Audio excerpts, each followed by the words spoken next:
Before we start today's video, we just want to bring you a word from our amazing sponsor, Traffic Puzzle.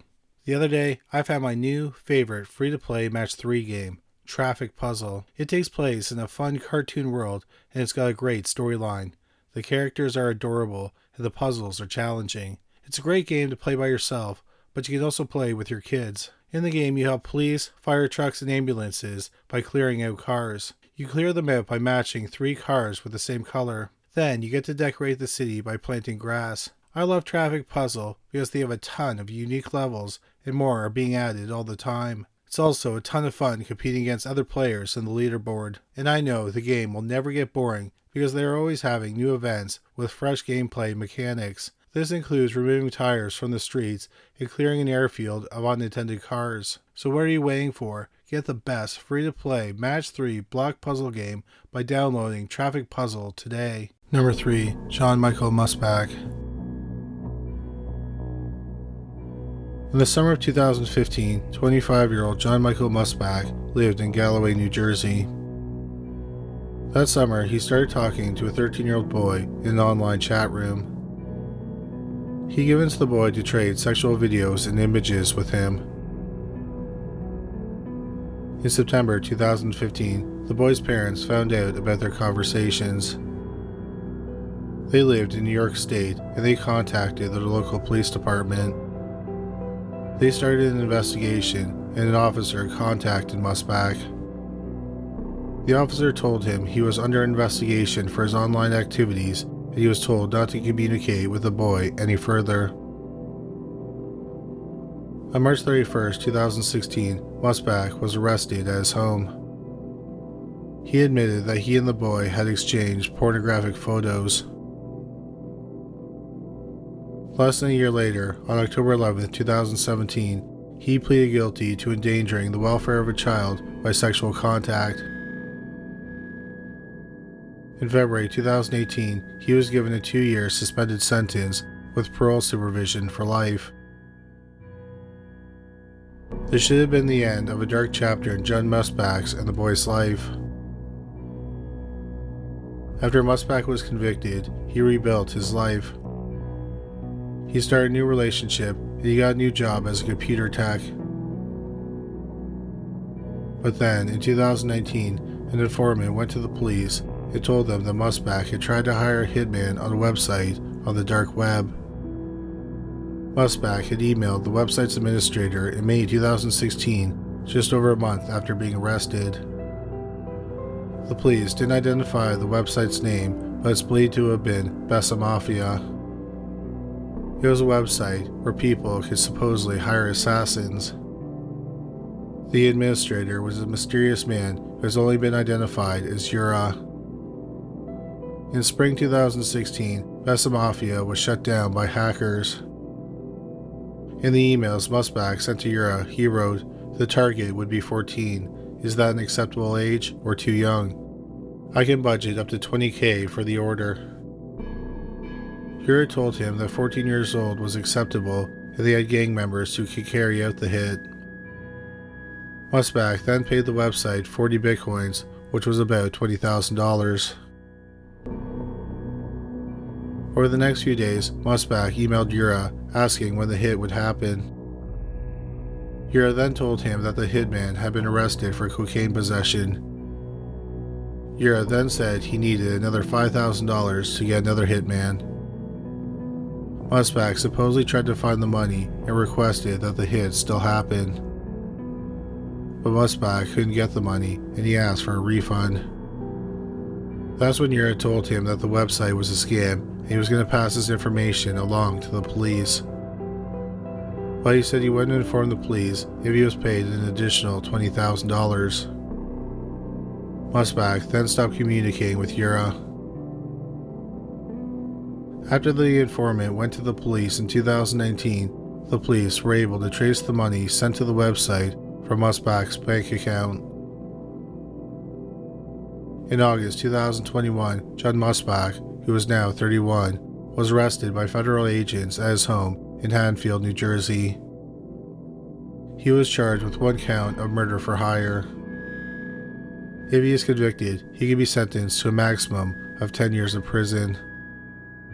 Musbach says he is innocent. His lawyer has argued that the messages from the informant are only snippets of the conversation and it provides only limited context. A trial date has yet to be set. Number 2. Aatu, Viljami, Halonen, and Mika, Markus, Aleksi, Hytönen. On January 28, 2020, the police were called to an apartment in Tampere, Finland. A woman reported seeing her 44-year-old neighbor being assaulted by a younger man in front of the building. Then they went back inside the building. The police went to the area and they followed a trail of blood to a locked apartment door. They managed to get inside the apartment and they found the dead body of the 44-year-old man. He had been stabbed at least 40 times. The police never publicly revealed his name. What is known is that he was a successful car salesman. The man was engaged to be married. He had previously been married and he had a son from that marriage. The man also had a problem with alcohol. The police were unsure who would want to kill the man and why. The police looked in his apartment and they found a bag with a gun inside of it. Also in the bag was a sticker for bananas. This sticker contained the name of the store where they were purchased from, the date they were sold, the weight, and the price. The bananas came from a grocery store in Jyväskylä, a city about 100 miles away from Tampere. The police learned that 7 bunches of bananas for that price had been purchased that day. They reviewed the footage and discovered that only 1 bunch of bananas had a sticker attached to it. The police then tracked down the person who purchased the bananas. He was 19-year-old Mika, Markus, Aleksi, Hytönen. The police arrested Hytönen and he admitted to killing the man. He said he had only planned on robbing him. After the arrest, the police uncovered a disturbing conspiracy. It turned out that Hytönen had homicidal feelings. He had even told his wife that he wanted to kill people. So he decided to profit from his deadly urges. In 2019, he posted an ad on the dark web offering his services as a hitman. He was then contacted by a 20-year-old man named Aatu, Viljami, Halonen.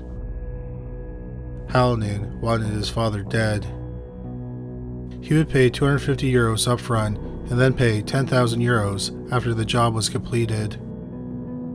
Hytönen wanted proof that Halonen was who he claimed to be. So Halonen sent him a photo of his driver's license and one of his hydro bills. But Hytönen wanted proof that he was talking to Halonen. He asked Halonen to send him a photo holding a spoon, and then he would compare it to the picture on the driver's license. Halonen then sent him the following photo. Hytönen then believed that Halonen was serious about killing his father. Halonen then gave him details about his father and his father's girlfriend. Halonen told him to kill his father the last week of January because his girlfriend wouldn't be there. Hytönen then traveled to Tampere and then to Halonen's father's apartment. Using a ruse, he convinced Halonen's father to let him inside his apartment. Hytönen realized that after he walked out of the apartment, he had forgotten his bag with a gun inside of it, but the door had locked behind him. He was bleeding and he thought that the police were coming, so he decided to leave it behind. 20-year-old Aatu Halonen was arrested shortly after Hytönen was arrested. The 2 men went to trial in June 2020. Halonen claimed he was innocent. He had never talked to Hytönen. He said he had lost his driver's license a long time ago. He also said that Hytönen could have got the spoon photo off social media and then made up the story about sending it as proof of identification. The prosecutor argued that Halonen wanted his father dead for how he treated him as a child.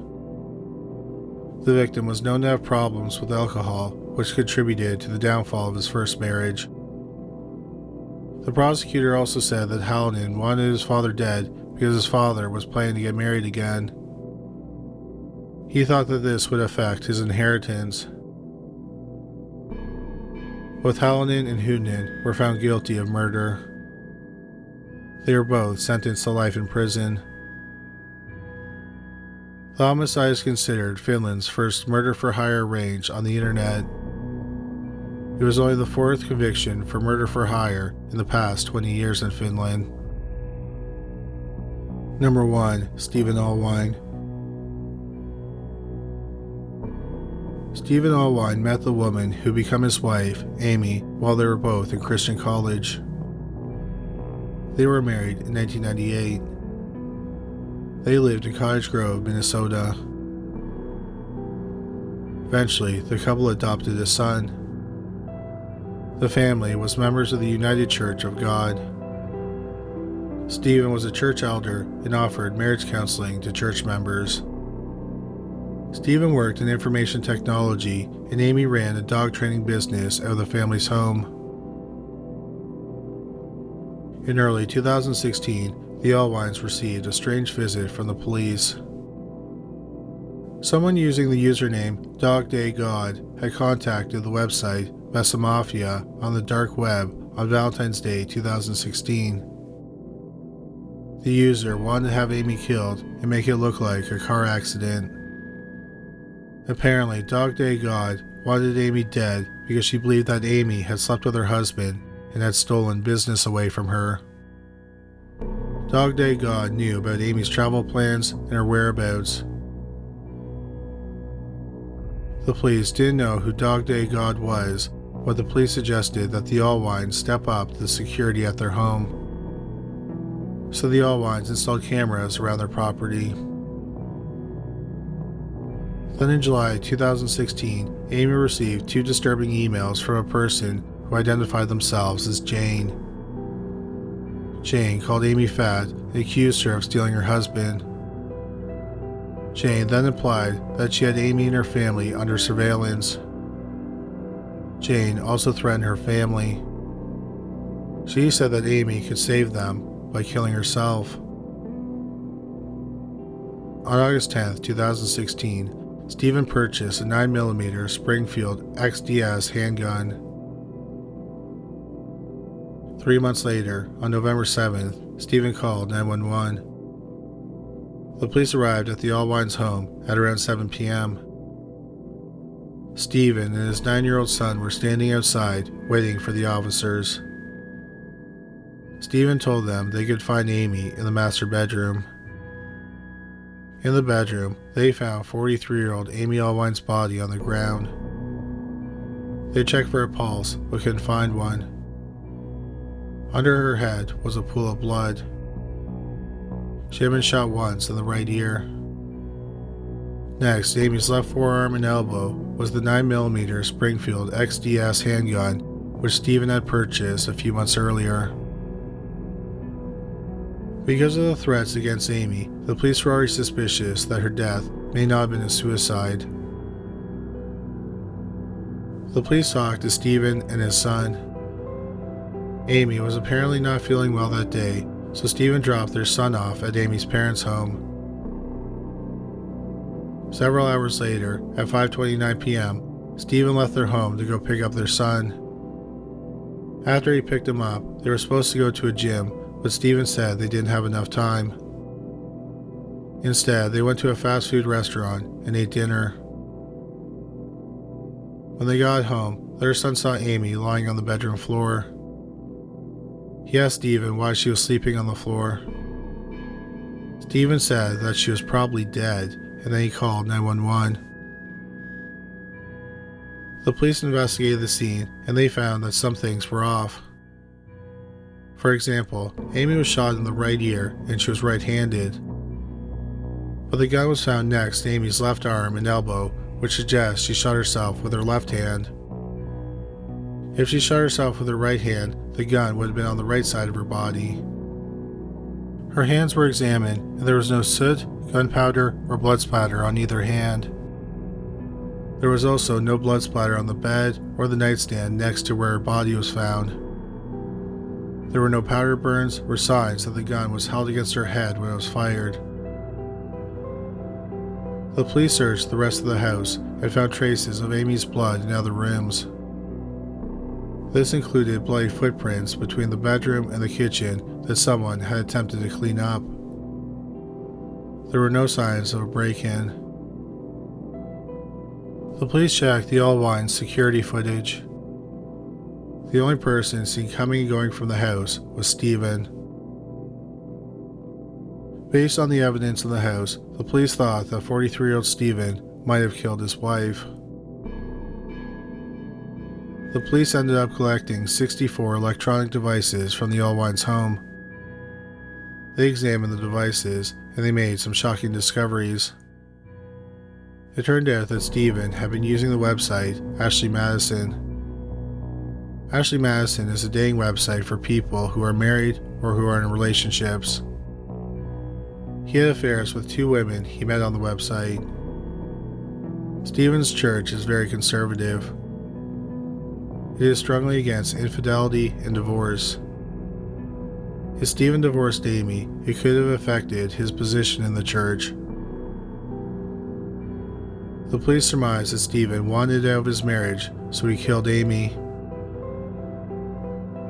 A computer forensic expert also found evidence that connected Stephen to Dog Day God. Dog Day God first contacted Besa Mafia on Valentine's Day 2016.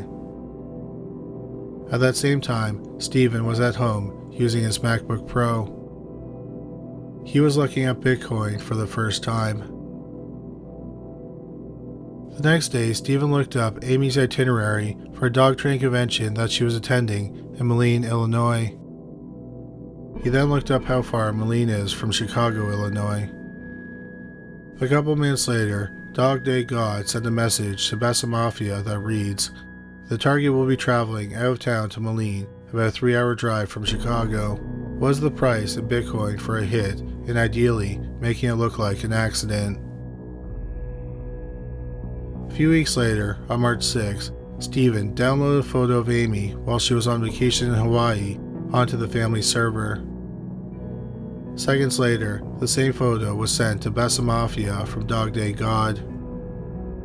The Besa Mafia explained how to buy Bitcoin and how to cover it up by reporting it to the police as if he had been defrauded. Stephen then purchased 15.5 Bitcoins, which was valued at just over $6,000. Stephen then filed a report with the police saying he had been scammed of $6,000. The Bitcoins came with a unique 35-character alphanumeric code known as a Bitcoin wallet. On March 22nd, Stephen copied that code onto his Notes app on his iPhone 5. Less than half a minute later, Dog Day God sent the same code to Besa Mafia. 40 seconds after that, the note was deleted from the phone. But it had actually been copied to the cloud. Sometime after that, Stephen got a new iPhone 6. On May 27th, the code was backed up onto his new phone. Months later, on August 3rd, Stephen's phone was backed up onto his MacBook Pro. This included the note with the Bitcoin wallet. Of course, the hit never happened because, as we revealed in our first entry, Besa Mafia was a scam. In fact, no professional murders have ever been linked to the site. The police also learned that several months after trying to set up the hit, Dog Day God searched the dark web for a drug called scopolamine. Scopolamine, also known as devil's breath, is an odorless, tasteless powder used to treat nausea. It's rumored that the drug can be used to remove someone's free will and put them in a zombie-like state. The police had the medical examiner do blood tests on Amy to see if she had any scopolamine in her system. It turned out that in her blood system, she had 45 times the amount of a common prescription, and she did not have a prescription. After 2 months of investigating, the police arrested Stephen Allwine in January 2017. He went to trial a year later in January 2018. The prosecution argued that Stephen wanted out of his marriage, but he couldn't divorce Amy because he might lose his position in the church. So he tried to hire a hitman to have her killed. When that didn't work out, he killed her himself. He shot her in the hallway and then dragged her body into the bedroom. He then cleaned up the blood. The trial lasted for 6 days and the jury deliberated for 8 hours. Stephen Allwine was found guilty of first-degree murder. He was given a mandatory life sentence without the chance of parole. 49-year-old Stephen Allwine is currently serving a sentence at the Stillwater Prison in Bayport, Minnesota. Stephen claims he is innocent. He says that no physical evidence proves he killed his wife. He claims that all the digital evidence was planted there by the real killer. Thank you so much for watching today's video. Please don't forget to check out our new channel, Paranormally Listed. Our latest video is about 3 celebrity UFO encounters. You can find a link to the channel on the screen now and in the description box below this video. Well, that's all for today. Thanks again for watching.